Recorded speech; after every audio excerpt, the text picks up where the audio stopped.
যখন হেরে যায় চন্ডালগণ আসে, এক এক করে সকল সৈন্যগণ ধুলায় পড়ে গেল।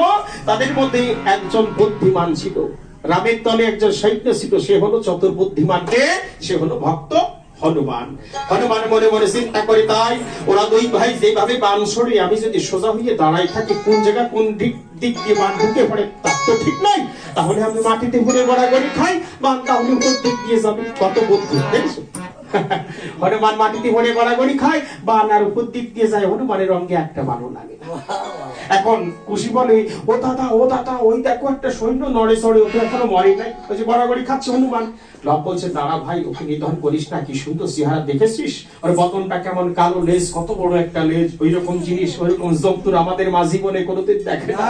তাহলে চল যুদ্ধ শেষ করে একে আমরা সঙ্গে নিয়ে যাব, এখন নিধন করবো না, কি করবো আমরা জাল মানে বন্ধু। তাই হনুমান জালে বন্দী হয়ে গেল। স্বয়ং রামচন্দ্র ধীরে ধীরে বালক দুইজনের নিকটে এসে দেখে বলছে, হে বালক দ্বয়, এবার যে তোমাদের অশ্বের বন্ধন মুক্ত করে দেওয়া চাই।